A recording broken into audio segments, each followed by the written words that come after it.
한국 인터넷에는 다양한 공포 이야기가 많이 돌아다니곤 합니다. 여기서는 그러한 이야기를 바탕으로 하나의 긴 공포썰을 만들어 보겠습니다. 이 이야기는 픽션임을 명심해 주시기 바랍니다.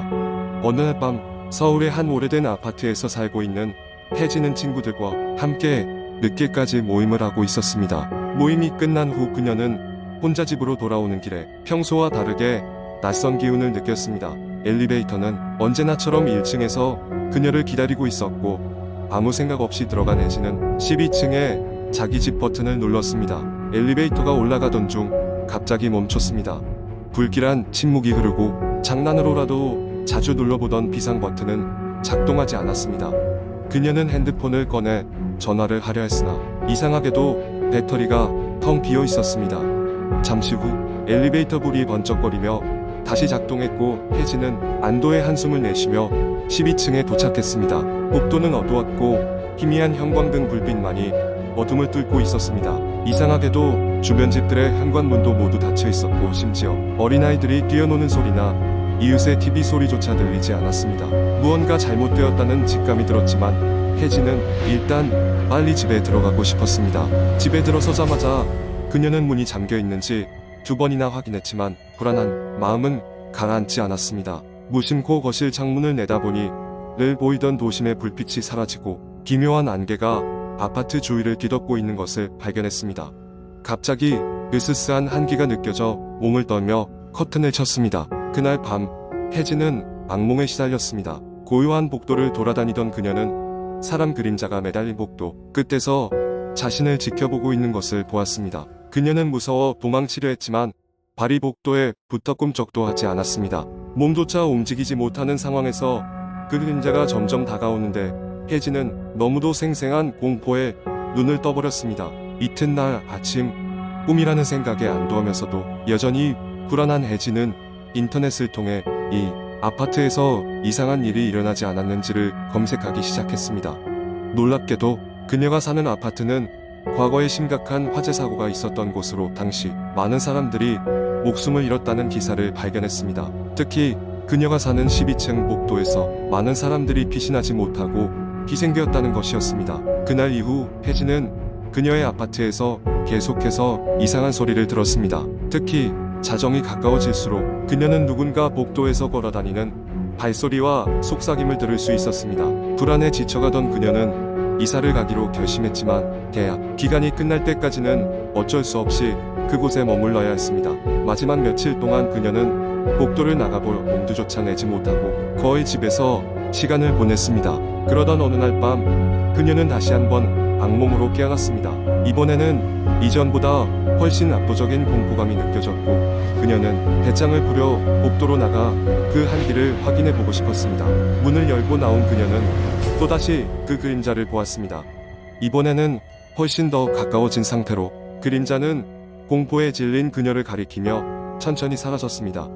혜진은 이사를 간 후에도 한동안 그 그림자가 자신의 꿈에 나타나는 것을 멈출 수 없었습니다. 시간이 지나면서 그녀는 점차 그것을 잊어갔지만 여전히 심장을 조이는 듯한 느낌이 들 때면 당시의 기억이 생생하게 떠오르곤 했습니다. 이 이야기는 아직도 인터넷 커뮤니티에서 전해지며 많은 사람들에게 섬뜩한 여운을 남기고 있습니다. 그 아파트는 여전히 그 자리에 서 있고 누군가 새로 이사를 들어가기를 기다리고 있습니다. 두 번째 이야기, 어느 작은 시골 마을에는 오래된 전설이 하나 있었다. 그 전설에 따르면 마을 외곽의 깊은 숲속에는 잃어버린 영혼들이라는 것이 숨어 있다고 했다. 이 영혼들은 수세기 전 마을에서 벌어진 불행한 사건으로 인해 저주받았으며 매년 특정한 밤에만 그 모습을 드러낸다고 전해졌다. 마을 사람들은 그날을 잠들지 않는 밤이라 불렀다. 전설의 시작은 19세기로 거슬러 올라간다. 마을엔 한때 마녀라 불리던 여인이 살고 있었다. 그녀는 치료사로서 마을 사람들을 도왔지만 어느 날부터인가 이상한 일이 벌어지기 시작했다. 생명력 넘치던 아이들이 갑자기 병에 걸리거나 행방불명이 되었다. 눈에 보이지 않는 힘들이 마을을 뒤흔드는 것 같았다. 공포에 질린 마을 사람들은 그 모든 것이 마녀의 저주 때문이라 믿기 시작했다. 그리하여 어느 한밤중 불안과 공포에 사로잡힌 그들은 마녀의 집에 불을 지르고 그녀와 그녀의 가족들을 쫓아냈다. 그날 이후로 마을은 고요했다. 그러나 곧 마을 사람들은 그들의 행동에 대한 대가를 치르게 되었다. 몇 년 후 마을엔 예기치 않은 사건들이 빈번히 발생하기 시작했다. 선한 사람들이 이유 없이 폭력적으로 변하거나 갑작스러운 사고로 생을 마감했다. 매년 같은 날 밤 마을 밖 숲속에서 이상한 소리와 비명이 들려왔다. 영혼들의 울부짖음처럼 들렸던 그 소리를 들은 사람들은 이상한 꿈에 시달리다 결국 미쳐버렸다. 시간이 흘러도 이러한 이상 현상은 사라지지 않았다. 마을 사람들 중 몇몇은 문제의 원인을 알아내고자 그날 밤 숲으로 향했다. 그러나 그들 중 누구도 돌아오지 않았다. 이후로 마을 사람들은 잠들지 않는 밤에 절대 집 밖으로 나오지 않았고 방에 숨어있는 미지의 공포를 견디며 살아야 했다. 한편 도시에 살던 한 젊은 기자가 이 전설을 듣고 진실을 파헤치기 위해 마을로 왔다. 그의 이름은 민준이었다. 그는 이야기의 진위를 확인하고자 했다. 마을 사람들은 그에게 경고했지만 민준은 호기심을 이기지 못하고 전설의 밤의 숲으로 향했다. 숲은 울릉대는 폭풍처럼 으스스한 기운으로 가득 찼다. 초승 달빛 아래 민준은 이상한 속삭임과 그림자가 주변을 맴도는 것을 느꼈다. 그가 한 걸음 더 내디딜 때마다 땅이 흔들리고 수많은 영혼이 그를 둘러쌌다. 그들은 잃어버린 시간 속에서 고통을 겪으며 구원을 기다리고 있었다. 그때 민준은 마녀의 마지막 후손이자 이 모든 고통을 끝낼 수 있는 유일한 사람이 자신임을 깨달았다. 그의 가족이 마녀와 함께 저주받았다는 것을 알게 된 그는 용서를 구하며 영혼들에게 절을 했다. 그의 진심이 전해졌을까? 하늘에선 희미한 빛이 내려오며 영혼들은 차례로 빛 속으로 사라졌다. 민준은 무사히 마을로 돌아왔고 그날 이후로 마을엔 다시 평화가 찾아왔다고 한다. 하지만 마을 외곽의 숲은 여전히 미지의 힘으로 둘러싸여 있어 사람들은 그곳에 가까이 가지 않는다. 전설은 희미해졌지만 그날 밤 민준이 겪은 이야기는 마을의 역사가 되어 사람들에게 계속해서 전해지고 있다. 그날의 기적과 공포는 끝이 아닌 새로운 시작이었을지도 모른다.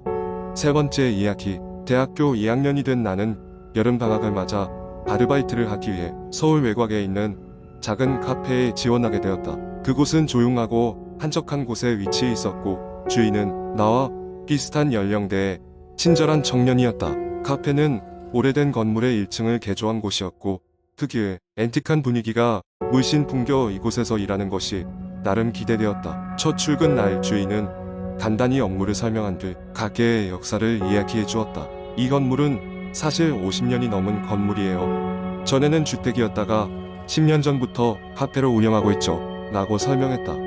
나는 조용히 고개를 끄덕이며 그가 말하는 과거의 이야기에 귀를 기울였다. 그는 한동안 침묵하더니 약간 망설이는 듯 말했다. 여기서 일하는 사람들이 가끔 이상한 걸 본다고 하더라고요. 그 말을 듣는 순간 약간 으스스한 기분이 들었다. 하지만 겉으로는 웃어 보이며 대수롭지 않게 넘겼다. 네, 걱정 말아요. 제가 그런 거 잘 안 믿거든요. 주인은 애써 미소를 지으며 대꾸했다. 그러면 다행이네요. 그렇게 며칠이 지났고 나는 대체로 저녁 시간에 일하게 되었다. 손님이 많지 않아서 혼자 있는 시간이 많았는데 그때마다 가끔씩 주인도 언급했던 이상한 현상을 경험하기 시작했다. 처음에는 모퉁이 쪽에서 누군가 속삭이는 소리로 시작되었다. 고개를 돌리면 아무것도 없었지만 그 소리는 종종 나를 소름 끼치게 만들었다. 그러던 어느 날 저녁 나는 혼자서 카페 뒷정리를 하고 있었다.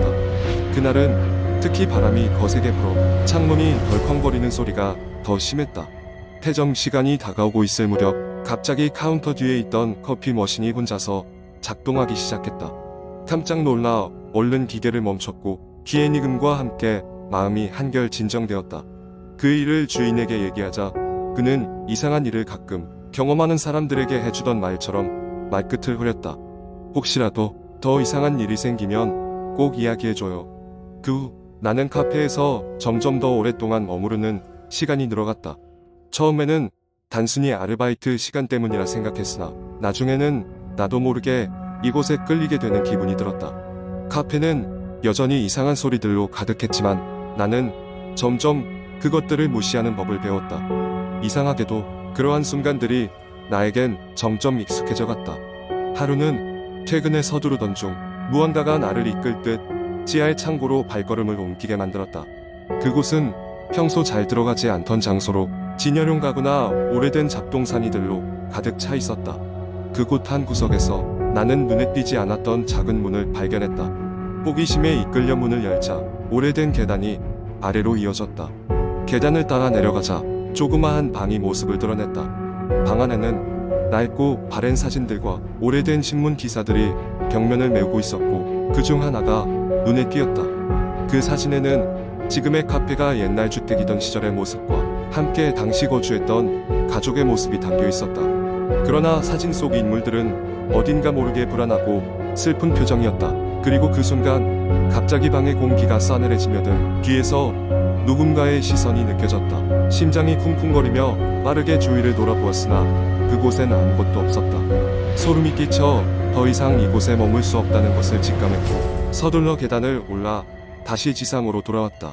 다음 날 나는 주인에게 사진 속 가족에 대해 물어보았다.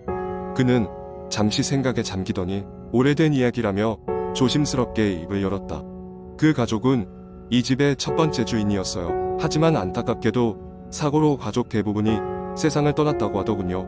그 후로 이곳은 한동안 빈집으로 남아 있었죠. 주인의 말을 들은 저는 더 이상 그곳에 머물 수 없다는 생각이 들었다. 결국 그 일을 마지막으로 나는 카페를 그만두게 되었다.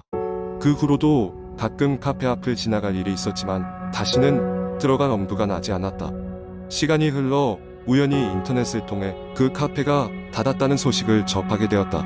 아직도 그곳에서 겪었던 섬뜩한 경험들이 잊혀지지가 않지만 어느새 그것들은 내 머릿속에서 점점 옅어져 가고 있었다. 하지만 그날 밤 문득 꿈에서 그날의 낡은 계단과 그곳에 소름 끼치는 밤이 모습을 드러내며 다시금 나를 부르고 있었다. 그리고 나는 그때 알게 되었다. 그 가족은 아직도 그곳에 머물고 있었다는 것을.